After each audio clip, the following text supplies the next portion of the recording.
Hello and welcome to the second in the series of Deutsche Bank Collection Live, Meet the Artist Talks. My name is Britta Färber. I'm the Chief Curator of Deutsche Bank Art Program, including the Deutsche Bank Collection. And we are very happy to offer you with this series the possibility to meet the artists themselves, learn more about their work and about their ideas. And today, it's my great honor, and I'm incredibly excited to have the possibility to introduce you to the wonderful Cao Fei.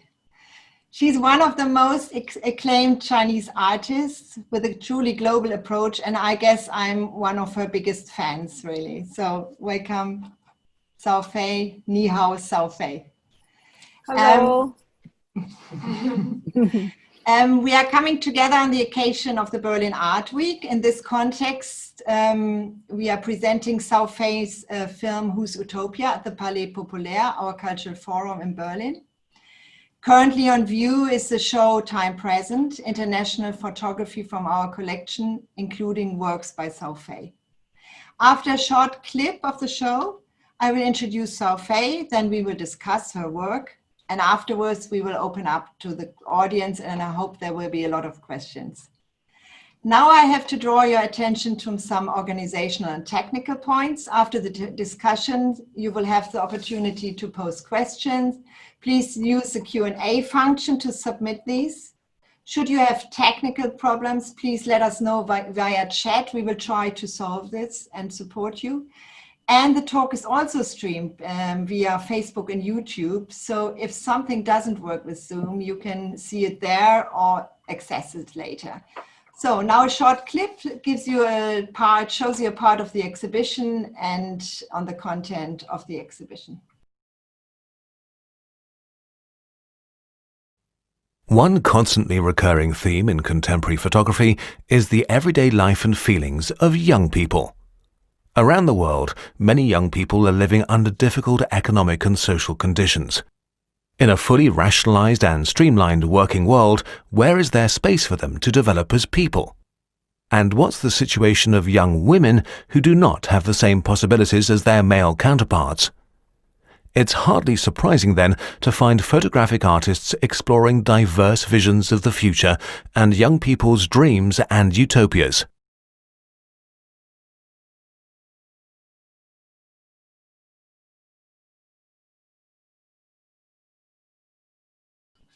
So this was just a short glimpse into the chapter of the exhibition Time Present where we included Cao Fei's work, and under the kind of headline Whose Utopia, or Your Future is Not a Dream. And I would now finally introduce Cao Fei to you to give you a bit of background on her. And the artist, she's born in '78 in Guangzhou, China, and studied at the China Guangzhou Academy of Fine Arts. And it's incredible to see what she did already in her artistic career.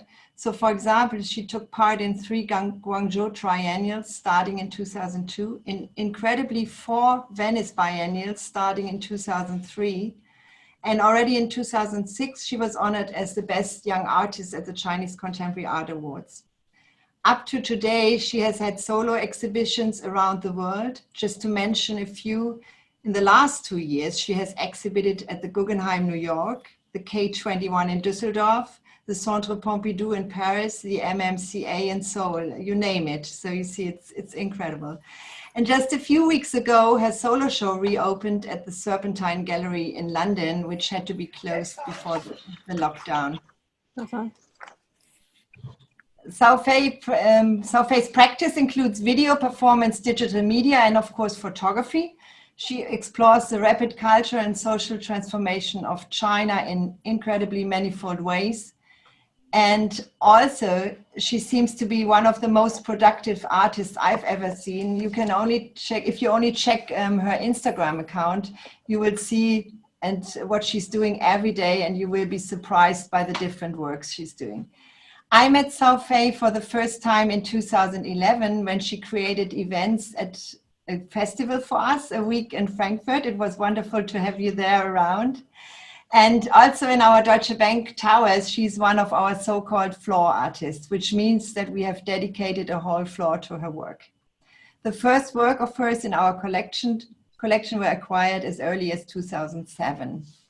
So, quite a story about Cao Fei, and let me welcome her again. And may I start with a personal question? Where in the world are you right now? I read something about you being stuck in Singapore watching zombie thrillers.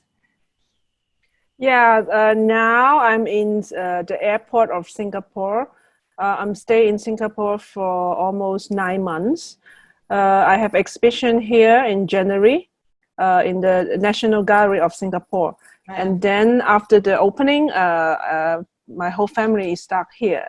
So we just have a chance going back to China on this midnight of Sunday. So that's why I'm here in the airport hotel to prepare to going back.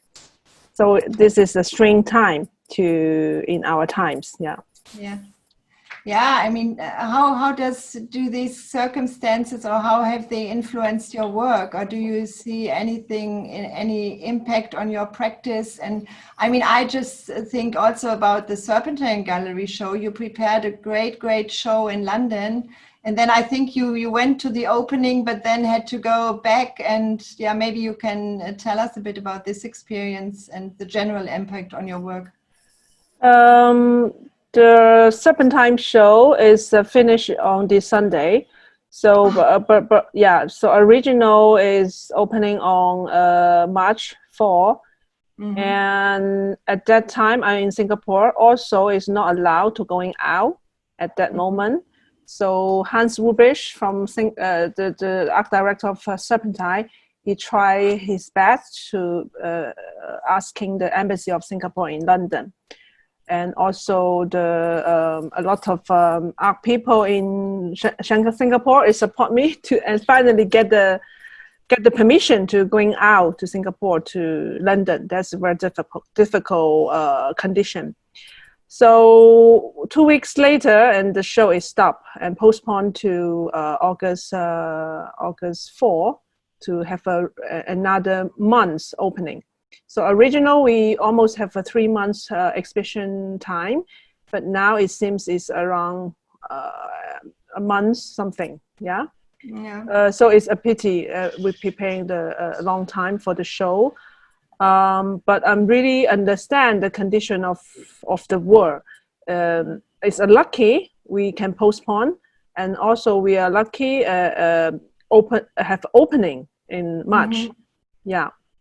So I think I think the show blueprint. The meaning of a blueprint is about planning for future, or planning for some unreal life project on unreal life plan. So I think the show is stopped. It's kind of how to say, it's like some reflection of the world. A metaphor. Yeah. I think it's quite meaningful. It's mirroring the show. Yeah. Okay, that the effect, it had to be stopped, and it was about the future, and it anticipated something which is happening now. Yeah.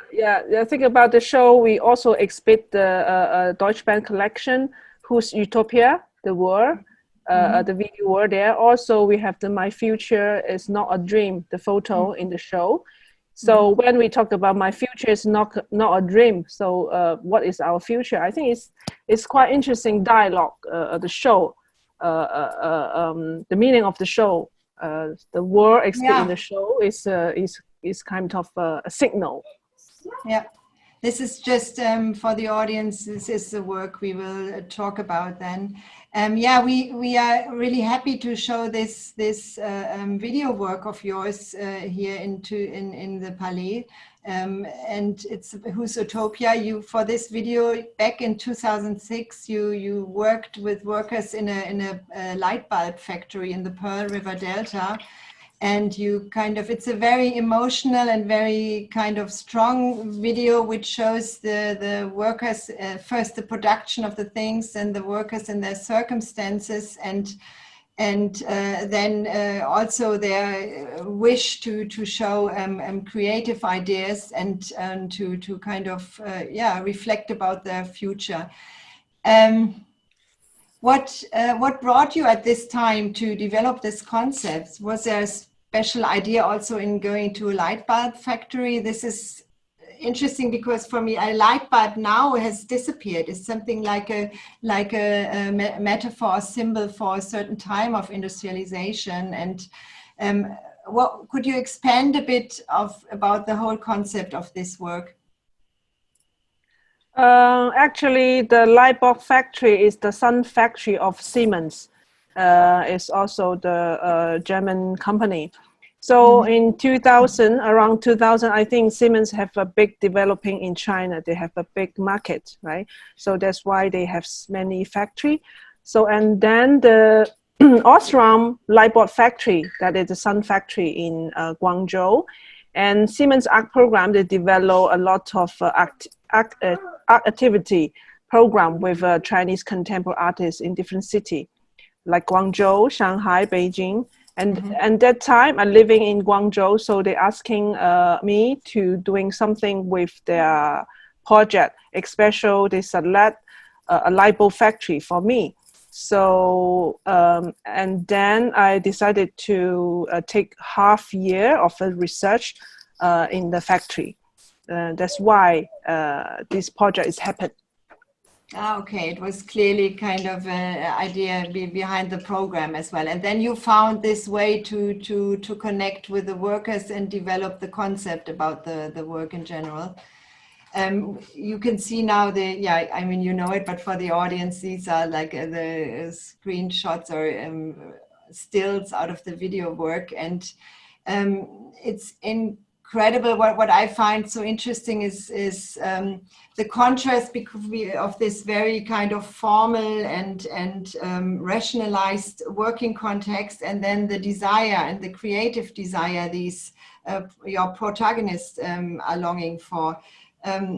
Maybe you can talk about this contrast and about this the kind of situation these people are in, and also you told me once one of the participants changed her life completely, and so art did change a life. And yeah, maybe you could expand a bit on this. Yeah, I decided to spend a half year to doing the research. Normally, I know a few artists in different city. I don't know how long they take, but I think I'm the most longest process on this project because I'm living in Pearl River Delta. That's where I born, and also where the factory is it. And in end of 1990. I think a lot of manufacturing is in China, especially in Pearl River Delta area. So that's what we call the made in China factory. So everything is made in China. It's like get this stamp made in China. Yeah. Okay. Yeah. Even like this Osram light bulb factory, and then they just developed the LED light bulb, not the traditional ones. And they produce for like IKEA, yeah.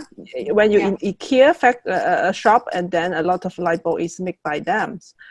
So many of the product is sent to the world, is sell to the world.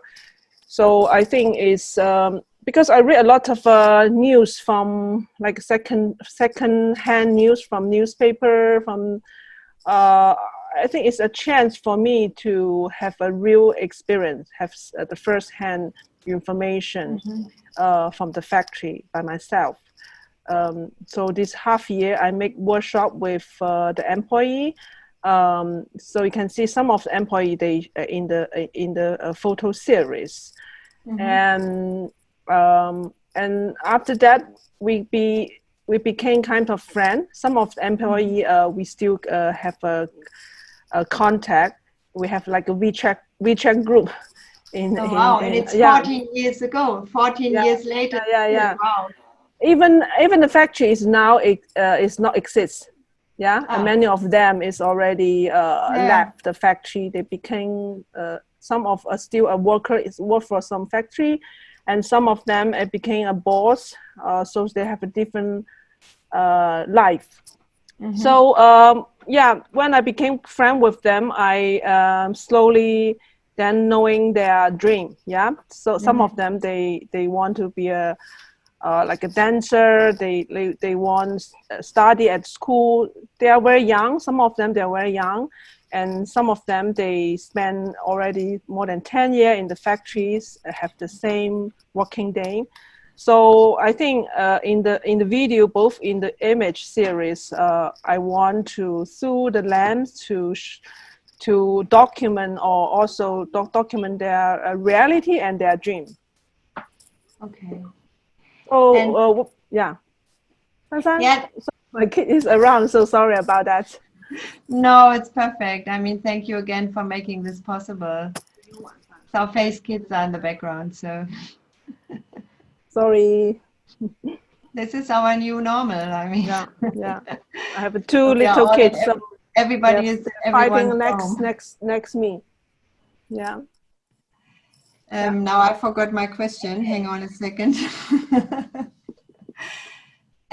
No, but there was one story. I know when you were last time in Frankfurt, you told me a story about one of the workers who participated, and she really changed her life completely. I remember. I think, was it her, the ballet dancer? No, it's the peacock dancer. Ah, okay. I don't think we have her. But what happened to her? Because this was so, yeah, it's her, isn't it? Yeah. What happened to her exactly? What? Because I love this story, and I think you were also so fond of it. So one day he visited in a contemporary art show in Shenzhen, a city, the southern city in China, and she saw my unvisited work in a show. So she asked the curator for my contact, and then she told me now she is a CEO of like a it's like a art industry company, something like that. So he's CEO of the art industry company, and then she want to invite me doing something with her. The company is in Zhuhai, so she is the most. I think she's the most successful.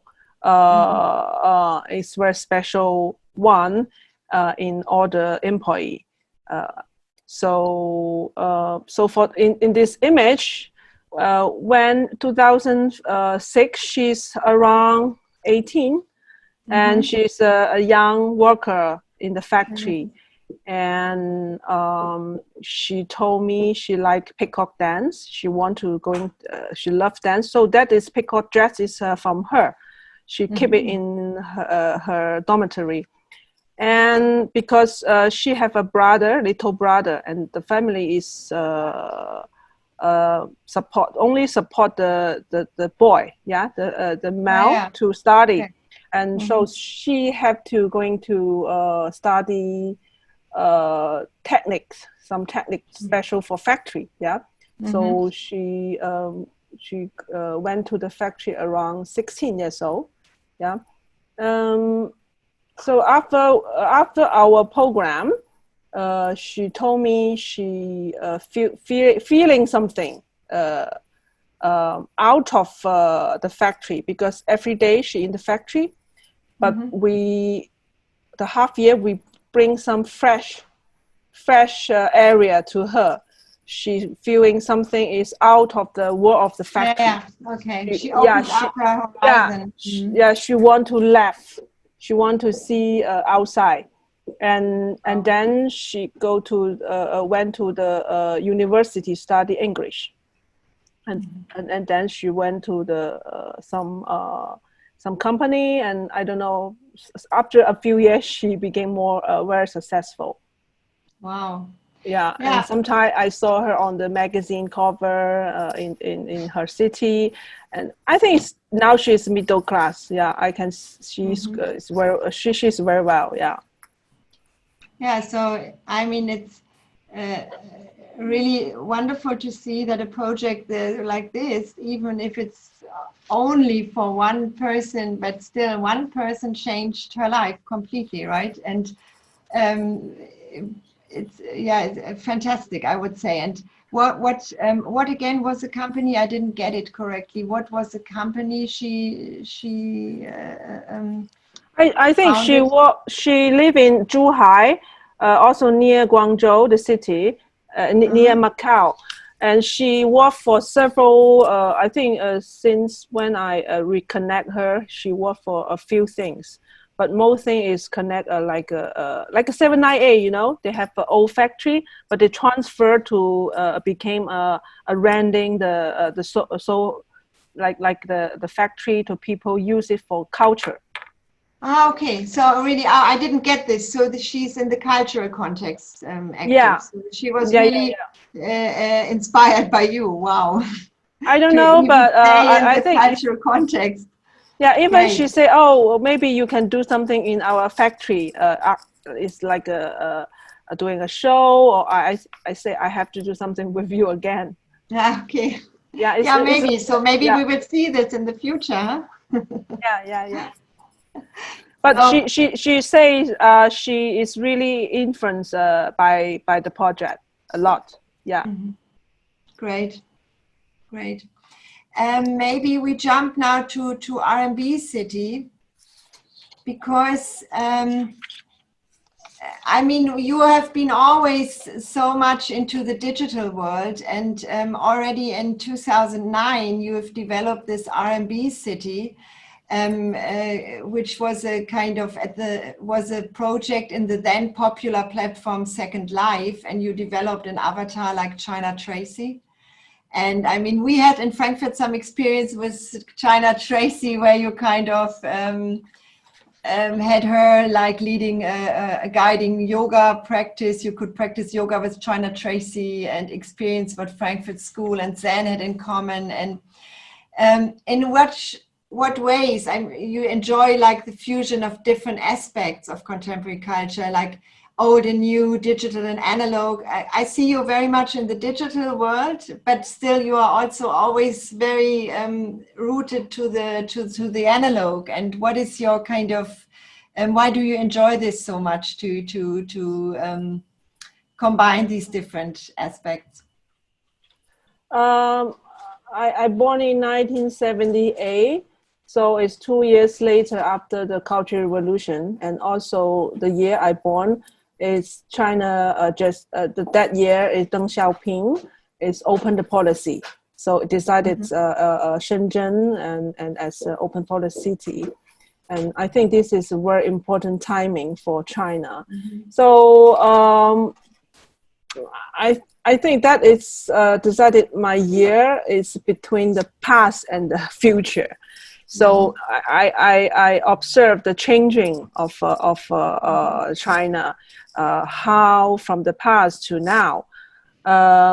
That's why I'm not like a more younger generation. Everything is about contemporary, about everything about new. Yeah, so we still have some past memory in my mind, but not like the artist born in 1960 or 50. Is more focused on the past. Yeah, so that's why I'm very interested using technology, but we combine a lot of old information, mix new information. This is all relay my background, and the high speed growing of high speed urbanization of China. Yeah, you are just born at this kind of change of the times. Yeah, interesting. I mean, this might be the point. I didn't know where to include it, but this might be the point to point out to your father, or your family, because I had the great chance to meet your father.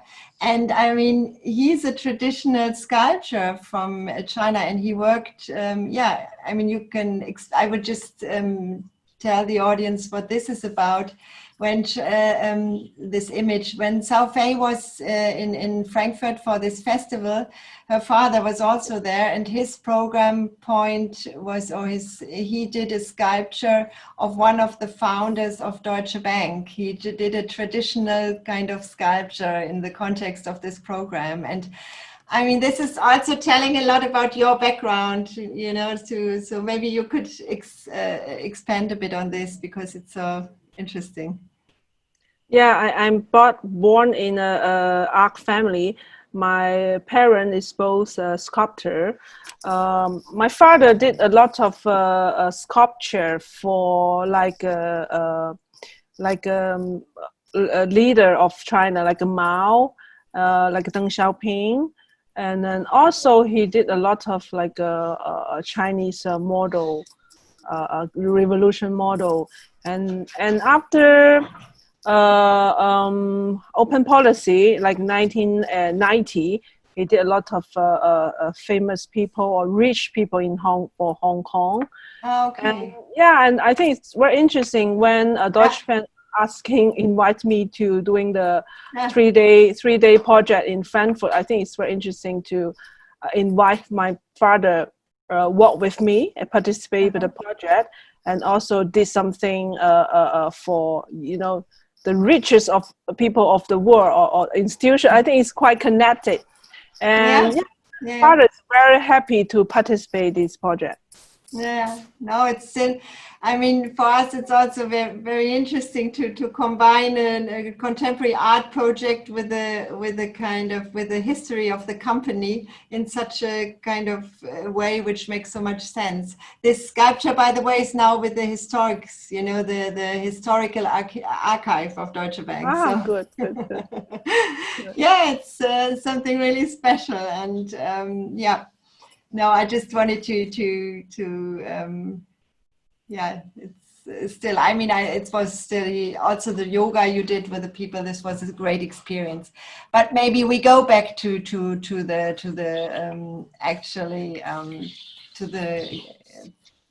presence. Sorry, and I want to come back to the technologies, because you seem to be really an early adapter of these technologies, and I also learned you didn't have the chance to study this at university, did you? So how did you come, and how did this? What was your interest in this, and how did you kind of combine or get to know these techniques and so early on? I mean, we will have an example in a few minutes.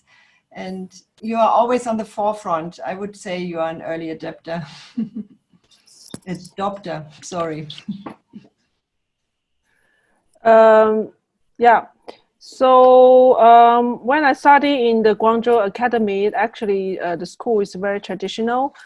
We don't have like experimental department, and also we don't have a photo department. We don't have a new medium. So everything I think I learned from outside, learned from film, learned from internet, very early internet in 2000.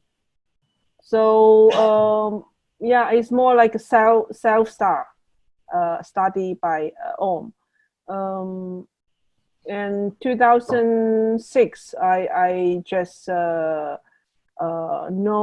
second line, that's technique, but I think sometimes the people is confused. They think I'm the like the internet geeker, but I'm not, because like second line, like virtual reality, I use it because I want to see how our life will shift to another platform, and what will be the future of us. So that's why I interest, like the factory, you know, the factory is just in real life. I want to understand what happened there, why human can in this kind of condition, and why leading people buying so many products, and where the product is going, and how the people surviving in this condition.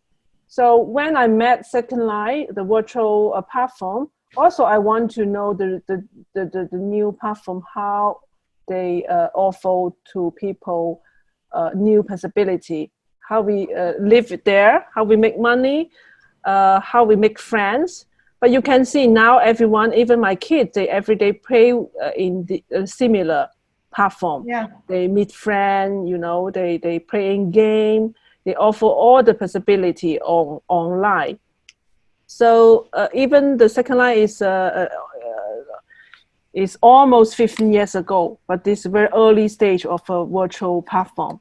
I'm not is technology geeker, but to doing research there, or I try to living there or building project there, and that's what I want to do, is building a lab to doing project to observe. It's same as what I did in real life, I think. Yeah, they are same for me. Yeah. Maybe what connects this, or what is so special about your work, is that you succeed in kind of bringing a human and emotional approach into your work, which is very very high digitalized and whatever, but it has something emotional. And I have to say, and maybe we jump now because it's already half past, we jump to my favorite project. I actually fell in love with this little guy. You can see it. These are all my own photos. I think you know them via Instagram. And this is a project you did for the Acute art platform. This is an AR platform for art projects with augmented reality. And aside from next to projects of Christo and Jean-Claude or Olafur Eliasson, your work is one of the latest in this series.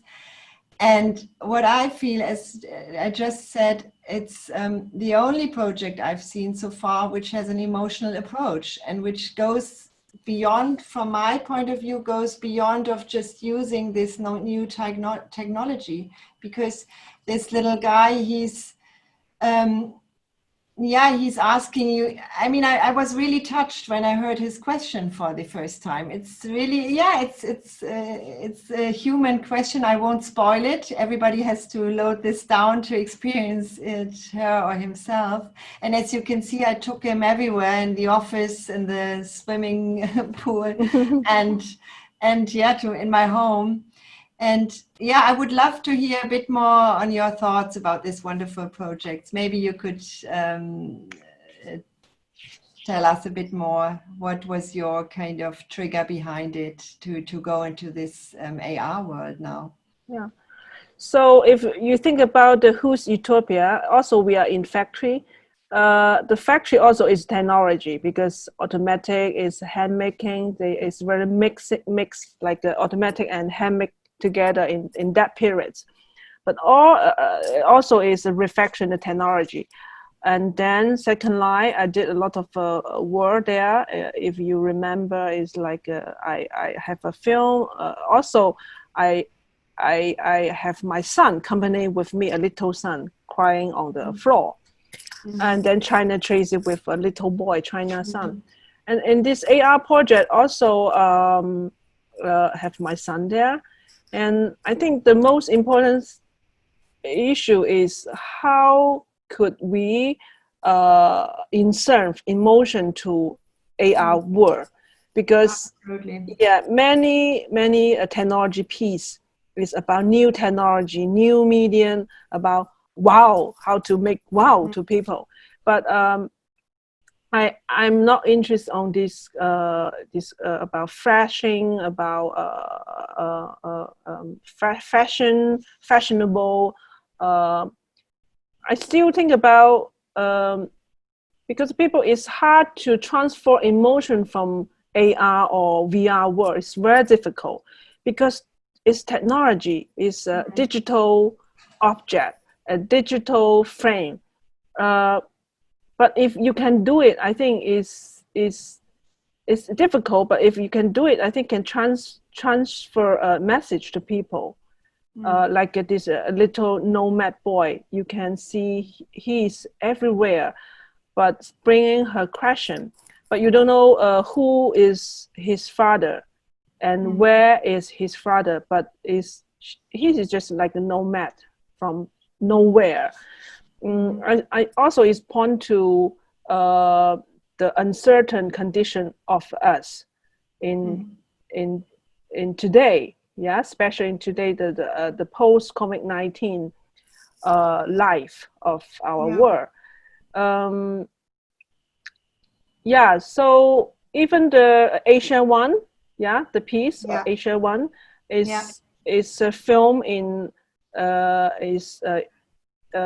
is logistic company. It's also about the fully automatic company, fully automatic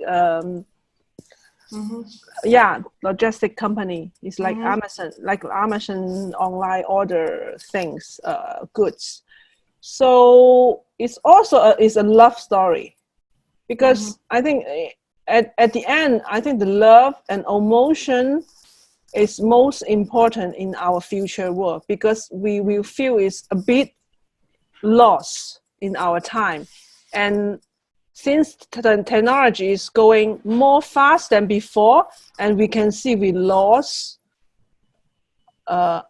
more than before too. That's why I want to bring emotion, even a love story, and sending a love message to the world through technology. It's not through technology. Platform is sending technology. Do you understand? It's important thing. How to technology keep itself is transporting this, and it's including this already. Also, you spark of hope, maybe. And also you questioning the technology using this platform too. From the inside, in a way. I think that's a wonderful end. We could all go on talking, I think, for hours, because we even touched only like such a bit of your work. But I think we should see whether there are some questions first. So if anybody has some questions, so far I don't see any question. Do you see? No? Then I can ask you another question. No, maybe, I mean, we have been, or you have been talking about the future. What are your plans, or what are you doing now? What does the future hold for you? I mean, it seems you have, as an artist, for example, you've reached nearly everything, and now you're going back to China. And so what are your plans? What does the future hold for you? So even I stay in Singapore for 9 months, but my husband is Singaporean, and so Singapore for me is not strange. I think I can live everywhere, because now we spend so many time online. From your Instagram, from your WeChat, from your phone, from your email, everything is connecting outside. Connecting from the virtual platform. So the real life for you maybe is family, eating food, buying things for your daily. So you don't have the texture about the environment of your life too much. Maybe the young generation, like my kid, they playing games. Maybe they don't mind where they are, or maybe they mind. So you don't know. But as artists, you can do things everywhere. You can doing things online. You doing show online too. So in the future, I don't think this is not a boundary for artists. And maybe it will be more important for artists or curator to think about, maybe the online is not the necessary, not the only way for now, but we have to facing this problem. Like the Berlin Art Week, if no COVID-19, maybe you will invite me to going there to have a talk with you in real life, right? So I think this is changing. Yeah, this is changing. And so in the future, we have to learn how to facing this new normal, and how to create and think and work in under this life, new normal life, The new normal, that's a big challenge. Yes, but now I have a question from the audience. How does the work of Bernhard Stiegler influences your practice? It's a question by Marie-Pierre Leroux. Marie-Pierre Leroux. Sorry, thank you. How does the work of Bernhard Stiegler influences your practice? I don't know who influenced me. Sorry. It's a question how Bernhard Stiegler influences your practice. Can you text the name to me? Ja. Kann das jemand, wie kann ich den machen? Nee, das müsst ihr machen. It's in the, Bernhard, hang on a second. Stiegler. Yeah. It's in the chat now. It's in the chat now. You can see it. Yeah. I know his student, Yu Hui. I know Yu Hui. She's in also in German. Yeah, he introduced me some of his concepts from Yu Hui. He is not influenced me, but I think some of his thinking is a kind of the same same thinking of us. It's like a total philosophy, and also philosophy not is like only one style, only one way, but also as you have the course, different medium, contemporary art and technology and the scientists, everything you have to have a journal to think about this work. That's why many of my artwork also is like crossing different boundary. It's like researching and science and technology and architect, like urbanism. I think have to like a general thinking of to see the world, and also how to making the artwork. You understand? Yeah. Is your question answered? There comes another question from Christina König.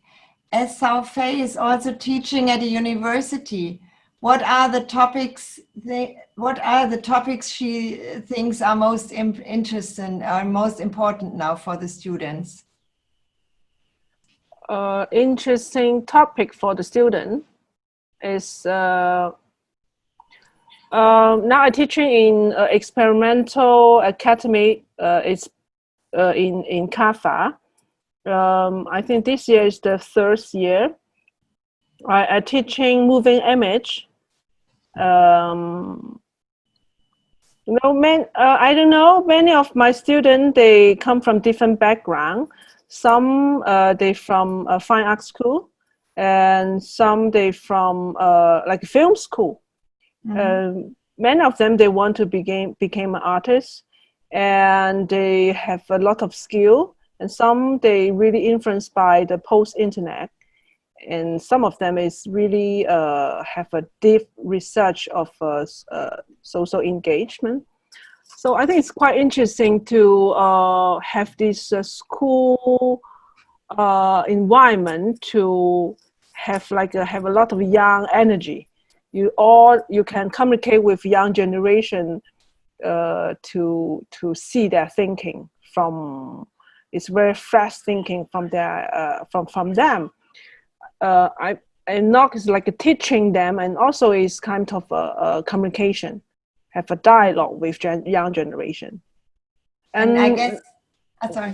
Yeah, and like the Nova film, also I let some of them to come with me to see how I film. Do you see the nova in showing serpentine? So yeah, we have like 60 people, the filming group, and in very, very cold condition and out of Beijing.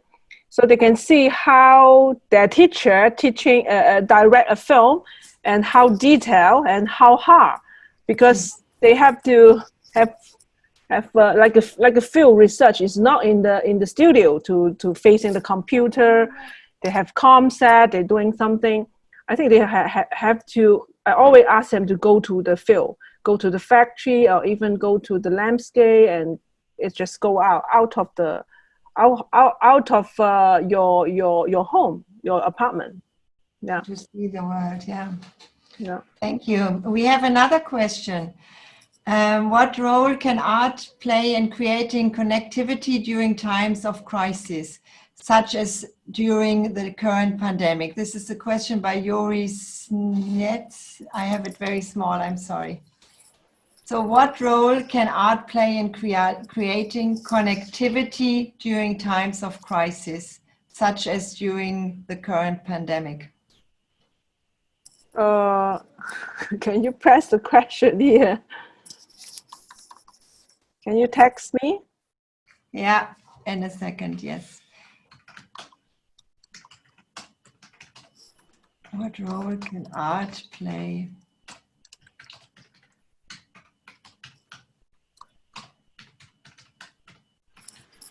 What role art play? In times of Okay. creating connectivity during times of, yeah? Okay. Yeah. First of all, how we can see the art during the pandemic, I think it's like an online platform, right? I think this is very limited, because we can't go to the cinema, we can't go out to the museum, and then we only have the internet. For me, as an artist, also as an audience, I think the online possibility is like a temporary idea for institution. You can see a lot of institution have a life like what we did here, and the big museum, or even the small museum in China, small institution, they also facing this question: what their role in this crisis, and also after. Maybe this is coming again, and will be the new normal in the future. So everybody is want to transfer or open another platform for the institution. I think that is very difficult for everyone, for institution, and also difficult for artists, especially for the traditional median artists. If I'm a painter, or I'm a sculptor, yeah, installation, I think it's very difficult. They will lose a lot of a chance to showing to audience. Like all the museum, like limited people, one people can see one painting, one seat, one painting, or two people over here, but still, yeah, maybe two people watching one video, spending many minutes. This is a huge limitation. For a video artist, also difficult, because you want to show a full duration your video online. Yeah, this related copyright. I think for everyone, every artist is difficult. So what role can play? I think artists can try their best, and I think interview is kind of one of the like artist talk interview is one of a possibility, but if this virus condition is lasting for 3 years or 5 years, how we can do? I don't know, but I think the writer, if still like that, I think I became a writer. Yeah, because this maybe writer, okay, writing thing and sharing with people. Go back to the Gutenberg idea. Go back to the early printing, when printing was invited to distribute kind of writing. Yeah, maybe, because it's the easiest to distribute in a way, right? Yeah. Yeah. I don't know, but I think this is a challenge, and we will go on with artist talks. And I would like to thank you a lot, Cao Fei. This was really interesting. And for everyone else tonight, Friedhelm Hütte will talk to the photographer Axel Hütte. So another talk to come. And yeah, for now, thanks a lot. And you gave us a lot of stuff to think about, food for thought, and all the best for you. Have a safe trip to Beijing for you and the family. Thank you. Talk to you soon. Yeah. Okay. Thank you. Bye-bye. Bye. Bye-bye.